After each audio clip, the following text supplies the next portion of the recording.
Hi, world political leaders, world population is too, of the whole world. I, the Ruda President Barafinda Sechikubo Fred, am greeting you in my internal real name, or names. Therefore, my names are my first priority surrounding among others. Therefore, you are the leaders rather than dictators. Here and there you gather globally, discussing matters of diversities. We have to introduce new ways and systems under certain mechanisms. Thinking of new ways of skinning an animal using modern technicalities in thinking and broadening our borongotas to utilize our brains maximally and in useful ways, in meaningful styles. Thinking deeply, digging out what has been lacking globally since time immemorial, before our existence and before our coming towards the leadership ladder of good leadership in governance systems, in governing people, managing them and their resources too. Mostly I refer to the educated ones. The educative ones, you must be very serious, using the real skills and the real meaningful of those skills that you have, you possessed, you got from the industries, manufacturing, intellectuals, so-called schools, the universities, higher institutions, educational institutions, secondary levels, primary ones, the advanced ones and the dropouts. As far as the academic struggles are concerned globally. Therefore, you leaders, if really you are not leaders to dictate terms, you have to sit and think maturely, intellectually, as intellectuals or elites of the promising people of futurity. Here I mean the coming future of the citizens. Where is the coming future of the citizens?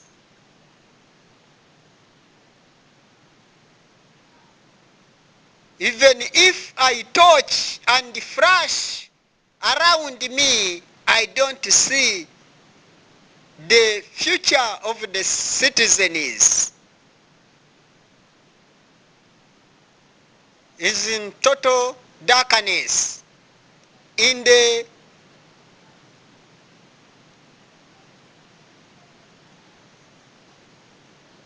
dangerous gorge, and never to forget the Akanyoni. Therefore, we have to think how to uplift people's welfare and their well-beings of day to day, creating meaningful education, creating meaningful jobs to citizens, creating meaningful production here and yon globally, for the betterment of all citizens, not some, not a business of self-loving. I mean you, the leaders or the total dictators of the world. You are just few but misleading the majority. Why do you mistreat people? Busy constructing prisons, state prisons here and yon. Those are some of the indicators of dictatorship and the preparations of imprisoning in very many people, big populations in those safe buildings.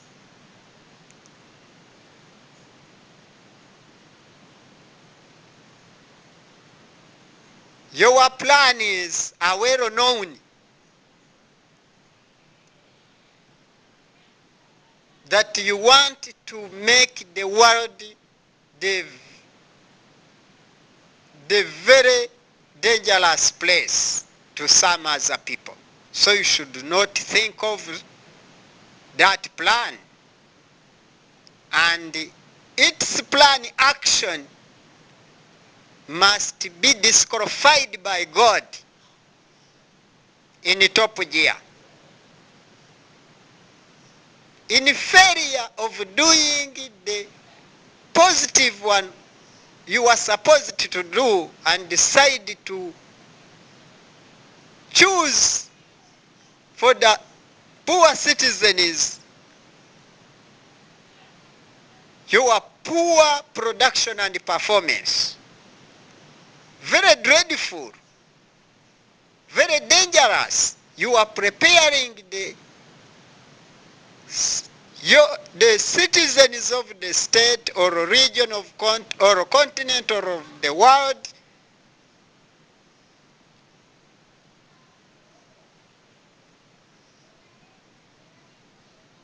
the seats on volcanoes, which volcanoes are very active and stand by class 1 ready to erupt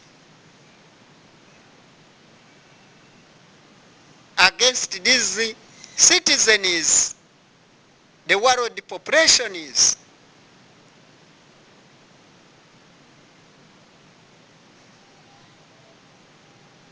That preparation is very dangerous and very dreadful. You are making citizens to become fuel of the active volcano. Why?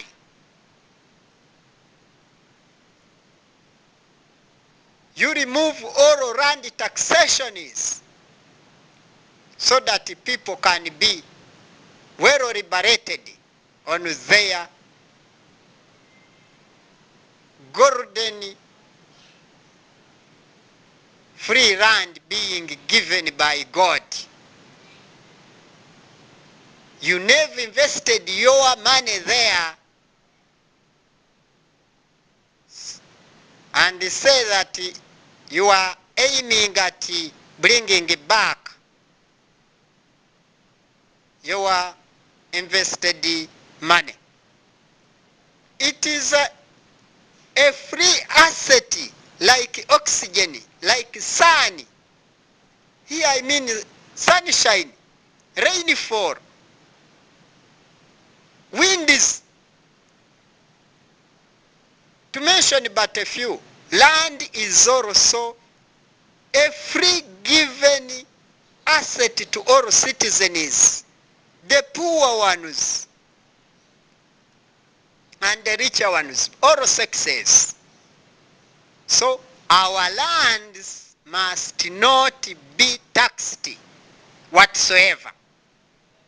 You dangerous politicians, put the ball down so that everyone can kick off the ball.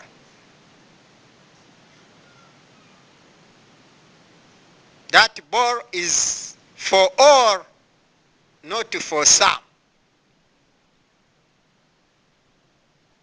You are not giving the report and accountability of all the gathered taxes and revenues from the land.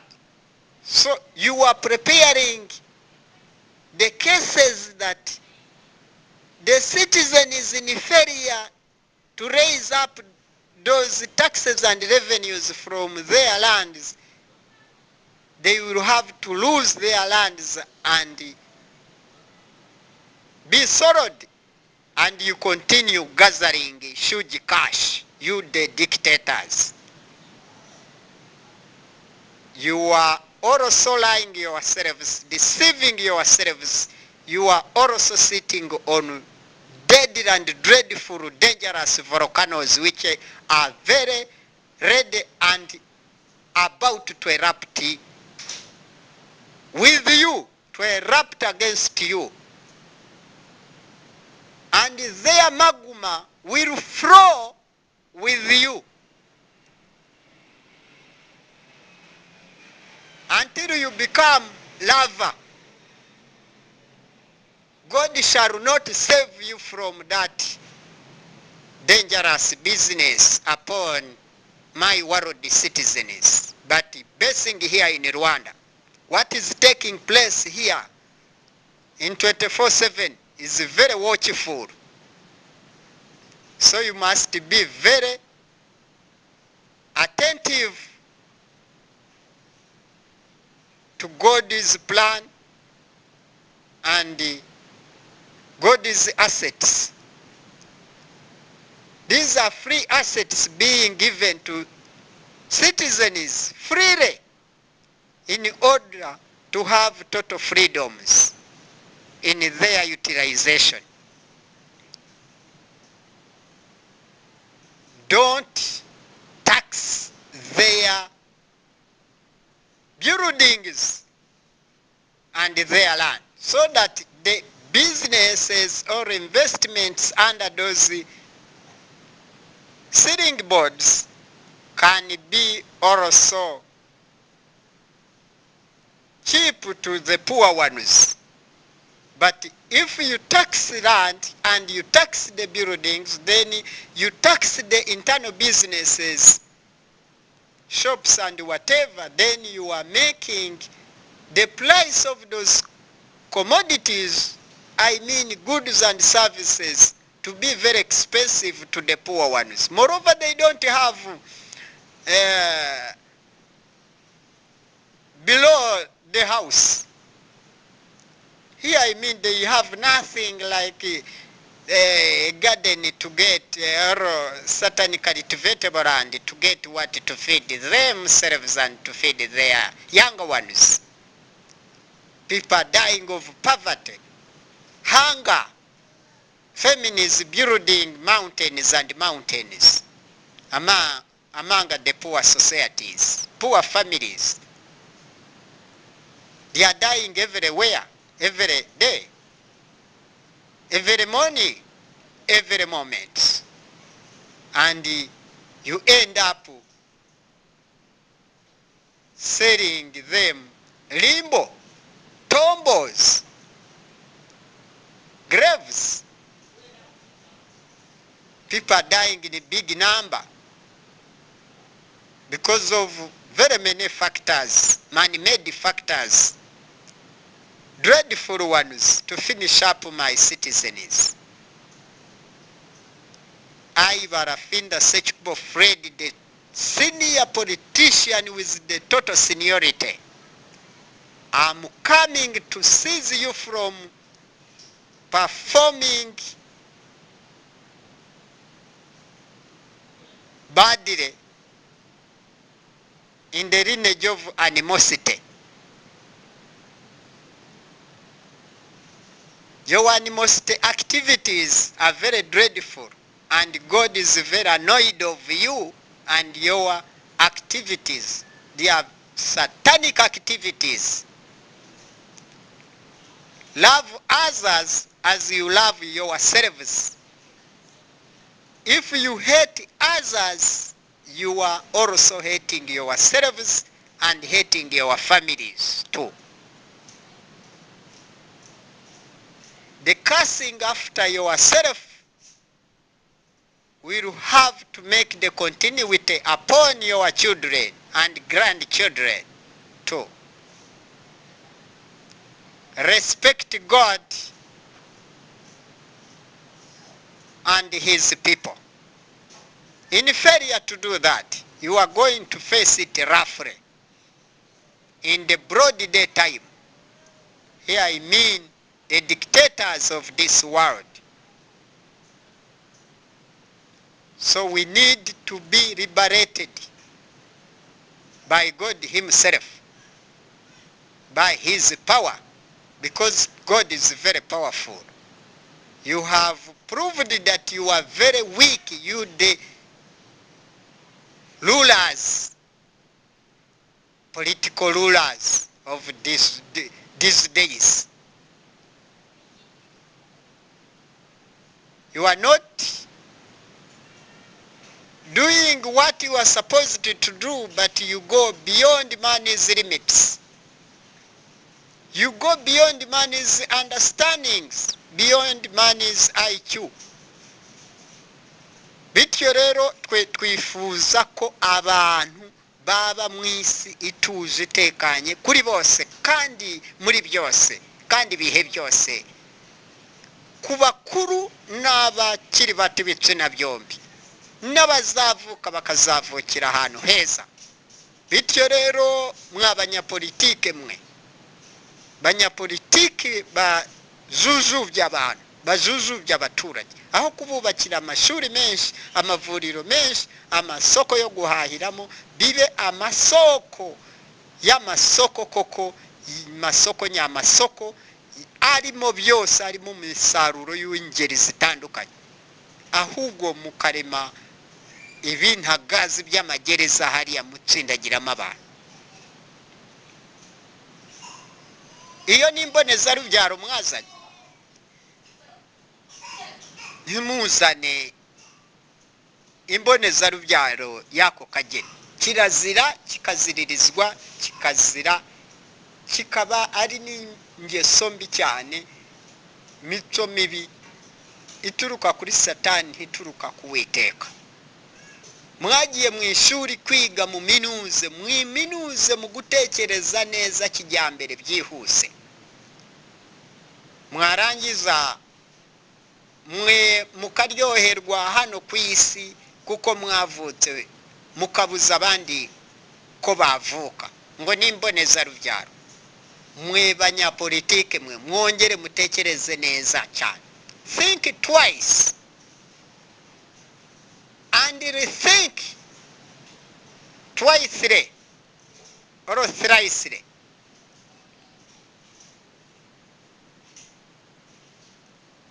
Umwana ajya avuka, yivukire ku mubyeyi runaka, ku babyeyi runaka, afungurirwe konte muri banka cyangwa mu kigo cy'ishoramari ry'isoko ry'imigabane, ry'imari y'imigabane. Bityo rero uwo mwana agurirwe imigabane muri iryo soko ry'imari y'imigabane cyane imigabane, cyangwa kuri konte muri banka afungurirwe konte, ashirirweho amafaranga make n'umubyeyi, ashirirweho amafaranga na leta, ashirirweho amafaranga n'umushoramari wo mu mahanga uze muri icyo gihugu, ashirirweho amafaranga n'uwo mushoramari w'umukire muri iki gihugu. Hanyuma ibyo bizitwe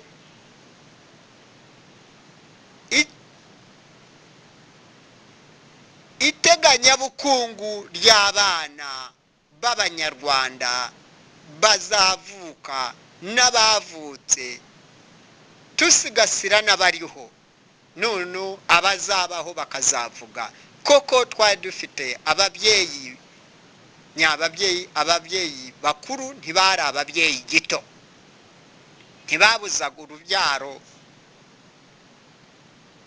ko rwabaho ntibabuzaga umuntu kuza ku isi ntibatezaga imbere imbonezarubyaro ngo nibwo bazakungahara barabashuka ku mpamvu zose barababesha uwababeshe yababeshe cyane muzabe bake munabure n'ubwenge nimubabeshe muzamenya ubwenge uwo ni umugani mbaciriye ni mugufi ariko urakaze uturutse ku Uwiteka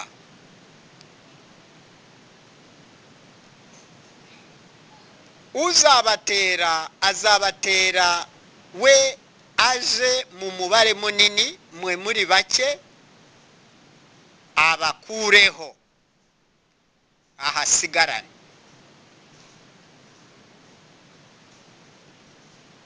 mumenye Imana yashizeho ngo muzabyare mwororoke ntiyibeshe yarebaga kure Imana igusha imvura ikatsa izuba rikamurika amanywa yose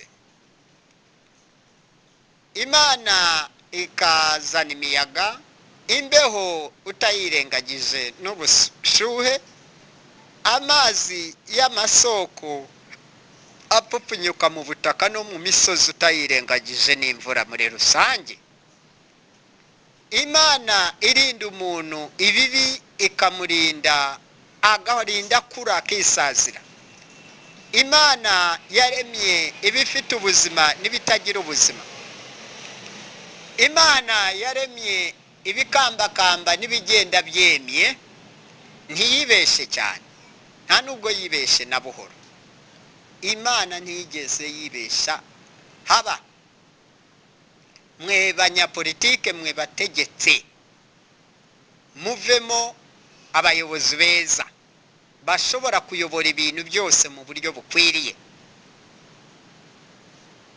mutayobya abantu mutatanga ingero mbi ku bakiri bato mwigishe abakiri bato kuzigama cyane kandi kuzigama kare kandi kugura imigabane ku isoko ry'imari n'imigabane haba imbere mu gihugu no ku rwego mpuzamahanga babikore kare ibyo byose nibyongerwaho kwiga amashuri abanza n'ayisumbuye ku buntu kaminuza bakagabanyirizwa bose bakiga ibyo nanone bikongerwaho ko yamara kugeza imyaka 16 yo gufata irangamuntu ya mwana yafata irangamuntu bityo rero akaba yaranatojejwe gukora kuva kare mu bwana bwe mu bwangavu akora bityo rero gazasanga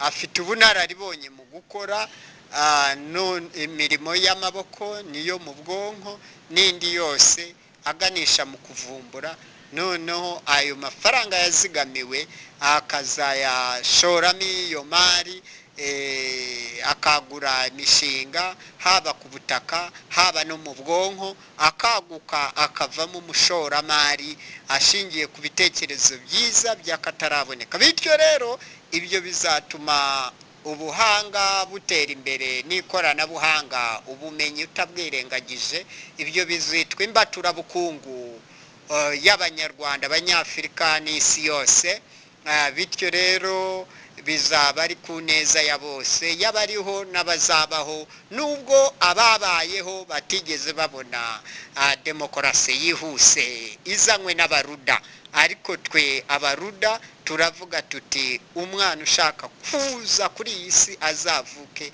nta kumwicira muri mu gakingirizo muri gapoti kirazira nta kumwicira mu nda bakoresheje imiti uburozi buroyi bw'abantu bubarogeye imbere mu mubiri kirazira mweyo babaroga mwari kuvaho mwabategetse mwari buvuke kirazira bityo rero banyarwanda abanyafurika isi yose abo banyapolitike bagerageza kuyobya abantu n'imirimo y'Imana yakoze, ibyo byose baje kwiha kuvuguruza Imana. Imana iraje ikora umuti, kandi Imana ntizatinda kubahinyuza no kubagaragariza ubwenge bari bafite ko butari buzima, butari bwuzuza ubuziranenge, nubwo bihaga gusuzuma ibintu bituzuye ubuziranenge mvaruganda. Ibyo byose rero baribeshye cyane. Perezida wa Ruda Barafinda Sekikubo Fred mbaye mbaburiye kare, nyamwanga kumva ntiyanze no kubona, nimba mutarabona muzabona, kandi yumaze kubona no kuvuga uba warabonabonye, utarabonabona ntabwo abona. Nimumara kubonabona muzabona, muzafunguka amaso, amahirwe mwari mufite atakiriho, bitakinakunda, bitakinashoboka, kuko nimba Imana yarababwiye mumenye ubwenge, nimububure izabareka kuko mwabubuze. Bityo rero nta muntu uzabishinga. Ibyo mukure amerwe mwisaho, mwibagirwe rwose nk'uko mwibagiwe byinshi ku isi kuva mwavuka.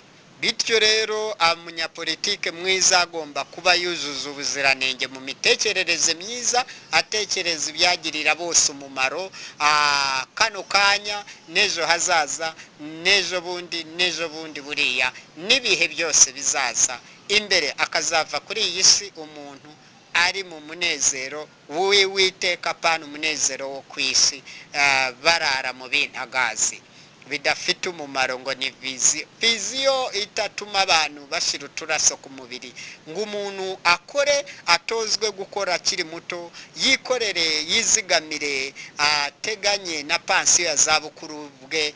Muba mwumva muzamuteganyiriza pansiyo? Iyo mbonezarubyaro ntizamukiza, ahubwo abo muboneje mujya mubakiza, bo mujya mubemerera gukora. Yashira akantu ke hari agakora, agacuruza, agahanga, muramwemerera? Ntibishoboka. Yaba yaravutse ari uwa 10, yaba ari yaravutse ari umwe, n'utarabyaye nawe arahangayitse. Bityo rero nimukajye muhangayikishwa no ivuka ry'abantu kuza kuri iyi si, muhangayikishwe n'ikintu cyatuma bagira imibereho myiza. Mu planning ibyo kuko mwize kaminuza, muraminuza koko, mwige mugamije kuminuza, muzamura imibereho myiza y'abantu n'iterambere ryabo, umutekano, umudendezo, urukundo rwimakaze muri byose, umutekano w'abantu n'ibyabo, noneho ubumwe mu bantu utera imbere, hirya no hino muzabitoze nabo n'abandi n'abazabakomokaho, muzabasigirira irage ryiza. Naho ibyo byo kunyuranya n'ibintu bizima biri mu murongo muzima, ngo mubure ubwenge, mugabanye abahari, mubicisha mu inzara, bapfe bashire, mubicisha ubukene, bapfe bashire, mubicisha intambara, bapfe bashire, ngo nibwo buryo bw'imbonezarubyaro, ngo n'abandi ntibavuke babanigire mu nda. Ntabwo ari byo. Ibyo barabashutse, uwababeshe muzamusubiza ubwenge bwe. Nimba yari n'umwarimu yabigishe arwaye, ntabwo yari muzima. Bityo rero ahubwo mutekereze uko mwahindura ibigoye, mubihindura ibigori, mugaburira abo bashonje, mubafate ku kaboko, mubere kuko mwakize nabo bakire, none isi be paradizo. Rwose bizaba ibisubizo. Abo bazavuka, hazavukiramo abaganga, hazavukamo abarimu, hazavukamo abasirikare, hazavukamo abapilote batwara indege, abayobozi b'ibinyabiziga bitandukanye hano ku isi. Hazavamo inzobere zivumbura imiti, hazavukamo abazahagarika abo bavudukana bagenzi babo, n'abarushimusi n'abajura bose. Hazavukamo abasigasira umutekano w'abantu n'ibyabo. mubareka abantu bavuke. Kuvuka ni uburenganzira butangwa n'Uwiteka, ntabwo bugomba gutangwa n'abapolitisiye bo kuri iyi si. Mwitonde cyane rwose, buri muntu aze kuri iyi si abeho rwose igihe Imana yamugeneye, kigenwa n'Uwiteka, ntabwo kigenwa n'abapolitisiye, ntikigenwa n'abategetsi. Mwe bategetsi mureka bashaka kuvuka bivukire, baze nabo bakora imirimo yabo hano ku isi, nibayisoza bazaba besheje imihigo. Urugero, Nelson Mandela wa South Africa yataza kuvuka, South Africa iba yarageze kuri biriya yagezeho, iba yaragize umuntu w'intwari. Urundi rugero, General Washington wakoze amadolari wari liberatinze Amerika, yataza kuvuka bakaba baramuboneze, aba yara liberatinze Amerika. Nono muzamuke murebe General Napoleon Bonaparte, yataza kuvuka nk'umwana wa kane, imbonezarubyaro yarategekaga batatu, ubu aba yaravutse, aba yaraliberatinze Frenchmen in that French society, aba yarababereye liberator. Mwitonde mushyira agapira hasi. Urundi rugero, Fred Gisa Rwigema yaza kuba ataravutse mu Rwanda ngo atangize igitekerezo cyo bantu bari hanze, impunzi ngo zize mu Rwanda, wenda zitahe nubwo bitagenze neza, abantu bakaba barapfuye, abimbere mu gihugu n'abaturukaga hanze, ariko byibuza yatangiye igitekerezo kiganisha ku bumwe bw'Abanyarwanda. Ubwo twese ntituba tuvugira ibi hano ku butaka bw'u Rwanda. Bityo rero umuntu mujye mumureka avuke yivukire, ahubwo mumutoze kuba umuntu ugira umutima wa kimuntu, intangarugero, bose bazavemo abarimu bigisha ibyiza, bareke kuba babi. Nimwe mubagira babi, mwe mutuma batakora, batiga ngo nabo baganishe mu murongo wo kuvumbura, ahubwo mukabavumbukana ukagira ngo nabo ni imihigo. Bityo rero bantu mwese muturiye iyi si ya rurema, mujye mukora ibishoboka byose muteze imbere urukundo, nirwo rwabuze muri mwe. Niyo mpamvu Yesu Kristo yamanitse intoki ebyiri bamubaje ngo uzagaruka igihe ryari, Yesu Kristo Mana utujyane, urabona ko dusize habi. Yamanitse intoki ebyiri yabasobanuraga, mbasigira urukundo n'amahoro, mubishakishe mubiteze imbere, nibyo mwabuze. Niyo mpamvu nanjye bangandaguye, niyo mpamvu banyishe, ariko mwe ntimuzapfe, muzarangwe no kugira amahoro n'urukundo, peace and love.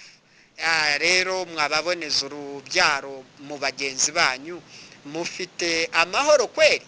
Hari urukundo se mwifitiye? Ahubwo mwifuriza abo bazavuka amahoro se, cyangwa se mubifuriza urukundo? Bityo rero barabashuka ku mpamvu zose zibaho n'izitabaho. Rwose mwumve impanuro z'umusaza w'ukuri w'umunyapolitike w'amahoro Barafinda Sekikubo Fred wakataraboneka. Nimumwumvira rwose Imana izakora umuti kandi izawubaha, kandi muzanywa, muzasanga mutarafashe icyemezo cya perezida wa Ruda kibi, ahubwo cyari cyiza cyakataraboneka. Ndakibatuye abaturiye isi, duhereye ku Banyarwanda, Abanya East Africa, Abanyafurika. Bityo rero tubyare twororoke, turinde ibihugu byacu iteranyuma, turiteze imbere. Iterambere riza kubera abantu, umutekano uza kubera abantu, ubukungu budakungurira ba nyirabwo buza kubera abantu. Kuvumbura biterwa n'abavutse, kuvura biterwa n'abavutse, kwigisha no kwiga biterwa n'abavutse, kurema amasoko no kugemurayo imari no kurangurayo bikorwa n'abavutse, gusigasira umutekano bikorwa n'abavutse, ubucuruzi bwose bukorwa n'abavutse, abakora ingendo batwara abantu hirya no hino mu ngendo zitandukanye, koreshe ku butaka, mu kirere, ku mazi, mu buvumo, byose ibyo bwoko bwo gutwara abantu n'ibyabo bikorwa n'abavutse. Bityo rero hapfa abavutse, noneho mu ijuru hazajyayo abavutse, ntabwo hazajyayo abataravutse. Iyi ni impanuro umusaza w'ukuri Barafinda Sekikubo Fred mbapfunyikiye. Mw'abana bato mwese mwavutse, mwarakoze kuza, nimuvuka neza, ntimwahitana ababyeyi, murakaza neza kuri iyi si y'abazima, kandi mugomba kuba bazima koko, mugakora ibizima bizira umuze, none Imana ikazabishimira kubw'ibyiza byanyu bizima biyihesha icyubahiro. Rwose muzaba mwarakoze umuti namwe. Imana izabiteho. Perezida wa RUDA mbarizwa ku telefoni igendanwa Gasaraba 250 78 34 28 622. Muzanshakire no kuri website ya RUDA wa3@ruda.tk, no kuri Facebook musakishe bara FBS muzambona, no kuri Twitter mushiremo Barafinda Sekikubo Fred musakinge muzambona, kuri oro cyangwa ku mavideyo no ku mafoto no ku bindi byose muzambona. Noneho Instagram, Twitter, hose turahabaye, no kuri Google Plus. Batazababesha ku mpamvu zose. Mwarimu mpuzamahanga, naravutse ndivukira ndaje, mbajijure turwanye uburezi, twimakaza uburezi bufite ireme n'iremezo bugamije guhindura ibigoye ku isi byose, tubihindura ibigori tugaburira abashonje. Naho ku zindi mpamvu abo banyapolitike bazana zidasobanutse, Imana nirakari zabateza imyuzure, ibateze inzara, ibateze izuba, ibateze ubushuhe, ibateze ubukene, ibateze imyiryane, ibateze gusubiranamo, umubyeyi n'umwana, umuturanyi n'undi, umukire n'umukene, umukire n'umukire, umukene n'umukene, ukomeye n'uworoheje, ukomeye n'ukomeye, uworoheje n'uworoheje, ibitsina byombi, igitsina gisubiranemo n'ikindi, bihangane, ibitsina byombi bitandukanye bihangane. Bityo rero mwubahirize kanuni z'Uwiteka. Mwe bantu baturiye isi, mwubahiye isi, simwe mwayiremye, simwe muvisha izuba, simwe mugusha imvura, simwe muzana imiyaga, simwe muzana imbeho, simwe mwaremye ubutaka, simwe mwaremye kino kirere, simwe mwaremye ijuru n'amajuru n'amajoro, simwe mwayaremye n'amanywa. Bityo rero mutekereze neza, rethink once again, rethink freshly. You politicians, world politicians, but starting with these ones in Rwanda, Great Lakes region, Africa, think twice and rethink more and more. Think of new plans, think of new ways.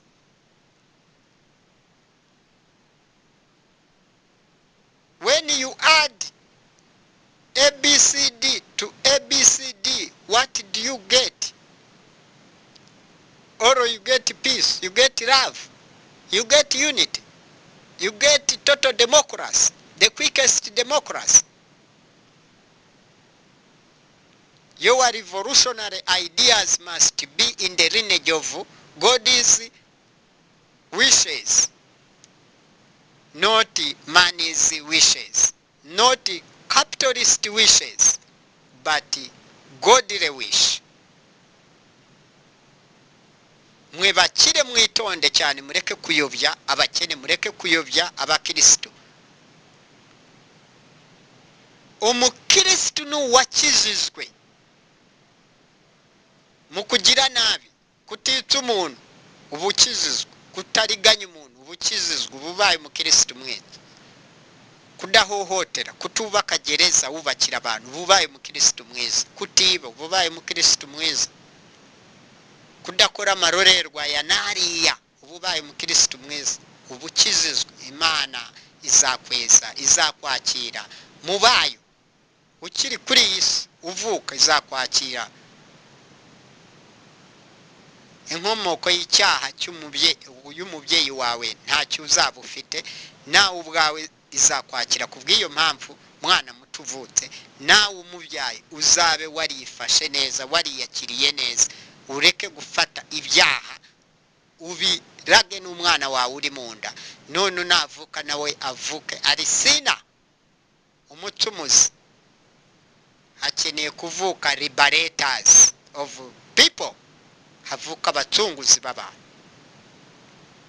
the saviors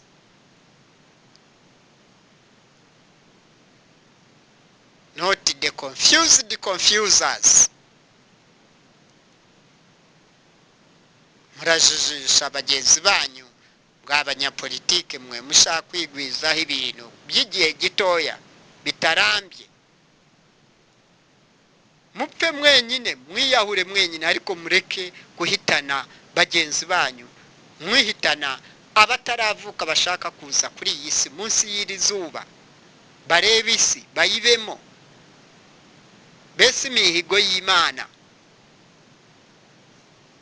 babintore z'Imana Imana niyo iba yazitoranyije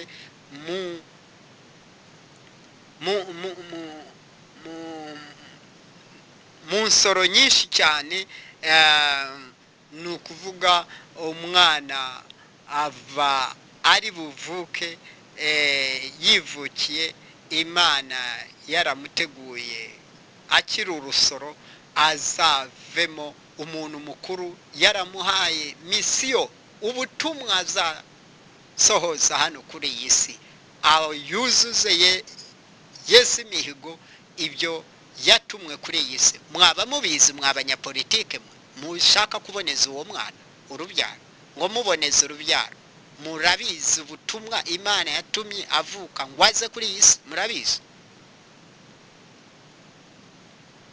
kuki inda zimwe zivamo atari n'umunyapolitiki uzikuyemo atari na muganga uzikuyemo kuki bamwe baba bagumba ntibabyare baba abagore n'abagabo kuki bamwe batabyara kuki abo babarimo kuki bo batavuka iyo mboneza rubyaro y'Uwiteka irahagije ntimwongereho manimedi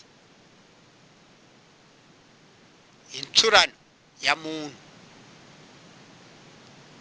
bityo rero banyarwandakazi mwongere mutekereze neza bakirisitu mwese ubukirisitu buba mu nda ubupfura buba mu nda ubwenge buba mu bwonko mu gakono k'abasaza gatekereza cyane hatekereza bakuze mu bwonko naho kubona ibihagararo gasanga mu bwonko bakira impinja kirazira biratangaje kandi birababaje mukure cyane mu bwonko nicyo abarimu baberaho babarere mukure mu bwonko mukomere muzakora ibyiza bizima kandi bizira umuze ibihe byose uyu ni perezida wa Ruda Barafinda Sekikubo Fred Ruda president founder and legal representative in internal affairs and external affairs